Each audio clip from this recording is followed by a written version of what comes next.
کیا ہو وہ نہیں کرنا چاہیے۔ بڑا معروف اعتراض ہے، اس کا جواب یہ ہے اللہ رب العزت جل شانہ نے ارشاد فرمایا وما آتاکم الرسول فخذوہ وما نہاکم عنہ فانتہوا، کہ جو رسول اللہ تمہیں دیں، مہربانی ہوگی ذرا توجہ رکھیے گا، جو رسول اللہ دیں اس کو لے لو اور جس سے منع کریں اس سے رک جاؤ۔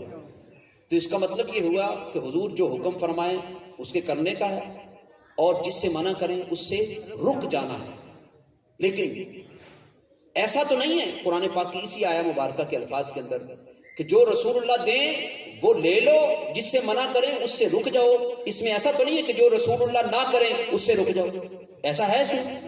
ایسا تو نہیں ہے۔ تو بھائی یہ قانون ہی غلط ہے کہ یہ کہنا کہ یہ کام رسول اللہ نے نہیں کیا یا صحابہ نے نہیں کیا تو یہ کام نہیں کرنا چاہیے۔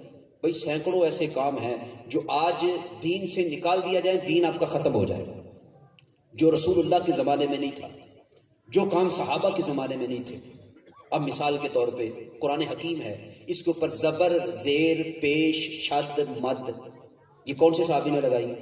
توجہ ہے آپ کی کہ کسی صحابی نے کام نہیں کیا، بعد میں ہوا، یہ حجاج بن یوسف کا کام ہے۔ قرآن حکیم کے اندر رکوع ہے، پہلا رکوع، دوسرا رکوع، تیسرا رکوع، چوتھا رکوع۔ یہ رکوع کہاں سے آئے؟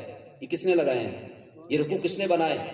حضرت سیدنا فاروق اعظم کے دور میں قاری قرآن حضرت ابی بن کعب رضی اللہ تعالیٰ عنہ نماز تراویح کے اندر سورہ فاتحہ کے بعد قرآن حکیم کا جتنا حصہ پڑھ کے رکوع کیا کرتے تھے بعد میں اتنے حصے کو رکوع بنا دیا گیا۔ پہلا پارا الف لام میم، دوسرا سیقول السفہاء، تیسرا تلک الرسل فضلنا، یہ پاروں کے نام یہ کون سے صحابی نے بنائے؟ صحابہ کے زمانے میں نہیں تھے۔ 6 کلمے صحابہ کے زمانے میں نہیں تھے۔ ہاں یہ سارے مضامین، یہ الفاظ قرآن و سنت سے اخذ کیے گئے ہیں، امت کی آسانی کے لیے علماء نے یہ کام کیا ہے، لیکن یہ اس ترتیب کے ساتھ پہلا کلمہ بولو تو صحیح، پہلا کلمہ طیب، دوسرا کلمہ شہادت، ہم بچوں کو رٹا رہے ہوتے ہیں۔ اور جو اعتراض کرنے والے ہیں نا، جو کہتے ہیں جو کام صرف رسول اللہ نے نہیں کیا وہ نہیں کرنا چاہیے، وہ بھی اپنے بچوں کو 6 کلمے یاد کرواتے ہیں۔ پھر ایمان مجمل ہے، ایمان مفصل ہے، یہ زمانہ رسالت میں ان ناموں یا اس ٹائٹل کے ساتھ تو موجود نہیں تھی، بعد میں معرض وجود میں آئی۔ اب یہ ساری چیزیں نہیں تھی۔ یہ حدیث کی جتنی کتابیں ہیں، صحیح ستہ، بخاری، مسلم، ترمذی، ابن ماجہ، ابو داؤد، نسائی، یا دیگر جتنی کتابیں ہیں، اسی طرح جتنے فنون ہیں، یہ صحابہ کرام کے زمانے میں نہ یہ فنون کی کتابیں ہوتی تھی، نہ اس انداز سے یہ مربج تھے۔ ہمارے ہاں جتنے مدارس ہیں، مدارس اس طرز کے تو نہیں ہوتے تھے۔ میرے آقا علیہ الصلوۃ والسلام، اللہ آپ کو مدینہ شریف کی سیر کروائے، وہ اصحاب صفہ کا چبوترا بنا ہوا ہے۔ جیسے یہ سٹیج ہے نا، میرا خیال ہے اس سٹیج کو ڈبل کر لیں، یعنی جہاں بشیر بھائی بیٹھے ہوئے، یعنی اس باؤنڈری کے اندر یہ حصہ اتنا حضور کا مدرسہ ہوتا تھا، وہ تھڑا آج بھی موجود ہے، یعنی جس طرح جتنا اونچا ہے نا یہ تقریباً اتنا ہی ہوگا، وہ اصحاب صفہ کا چبوترا کہلاتا ہے۔ حضور وہاں پر اپنے طلباء کو پڑھایا کرتے تھے، صحابہ کو پڑھایا کرتے تھے۔ لیکن موجودہ دور میں جناب جو مدارس جس انداز سے بنائے جاتے ہیں، اس میں سلیبس کی تقسیم کاری، جن فنون کو وہاں رائج کیا گیا ہے، جن کتابوں کو وہاں مطلب پڑھایا جاتا ہے، یہ زمانہ رسالت میں تو نہیں تھے۔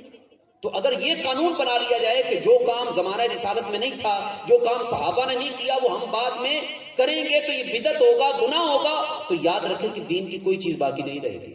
یہ سارے دینی کام ہیں۔ مساجد کے اندر دیکھ لیں، کارپٹ بچھے ہوئے ہیں، پنکھے لگے ہوئے ہیں، اے سی لگے ہوئے ہیں، لائٹنگ ہوئی ہے جناب، بہترین جناب، وہاں پر فرش بہترین ماربل لگا ہوا ہے۔ زمانہ رسالت میں تو نہیں تھا، نہ صحابہ کے زمانے میں تھا، تو اسے بھی ناجائز ہونا چاہیے۔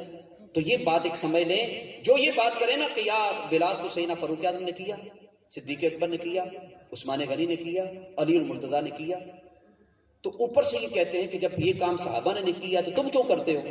تو بھائی یہ قانون ہی غلط ہے کہ جو کام صحابہ نے نہیں کیا وہ ہم نہیں کر سکتے۔ اگر یہ قانون بنا لیا جائے تو آپ کے دین کے پاس باقی کچھ نہ بچے۔ ابھی ایک نئی بدعت ایجاد ہوئی ہے، قرآن حکیم اب آج کل جتنے چھپ کر آ رہے ہیں نا، اس کے اندر وہ تجویدی قواعد کے اعتبار سے رنگ ہیں۔ جیسے حروف مستعلیہ ہیں تو ان حروف کو موٹا پڑا جاتا ہے، وہاں سبز رنگ ہے۔ جہاں پر غنّے کرنے ہیں وہاں پر وہ ریڈ کلر کا انہوں نے مطلب ریڈ کلر ہے۔ آپ دیکھیں نا اس طرح کی، تو وہ تاکہ بچوں کی آسانی کے لیے، تاکہ ان کو قواعد نہ بھی یاد رہیں، تو جب وہ رنگ دیکھیں اس کے مطابق وہ سمجھ جائیں کہ یہاں پر پڑھنا ہے، یہاں باریک پڑھنا ہے، یہاں غنّہ کرنا ہے، یہاں ادغام کرنا ہے، یہاں اقلاب ہے، یہاں اخفا ہے، یعنی یہ آسانی کے لیے۔ لیکن یہ کام کوئی میرا خیال ہے کہ 10-12 سال سے شروع ہوا ہے۔ تو اب یہ اس میں دین کا فائدہ ہے یا نہیں ہے؟ بچوں کو اس میں فائدہ ملتا ہے یا نہیں ملتا؟ اب یہ کام صحابہ کے دور میں تو نہیں ہوا، ابھی ایجاد ہوا، تو بھائی اس کو بھی پھر ناجائز کہنا چاہیے؟ تو یہ کوئی قانون نہیں ہے کہ جو کام صحابہ نے نہیں کیا، سینکڑوں ایسے کام ہیں کہ جو صحابہ کے زمانے میں نہیں ہوتے تھے، جو رسول اللہ نے کام نہیں کیے۔ بھائی قانون یہ ہے کہ جو کام شریعت اسلامی سے ٹکرائے گا وہ ناجائز ہوگا۔ میرا خیال ہے میں نے کافی تفصیل اس پر پیش کر دی۔ اللہ تعالیٰ جل شانہ ہماری حاضری کو قبول و منظور فرمائے۔ ایک آدھ کلام اور پڑھ لیتے ہیں تاکہ آپ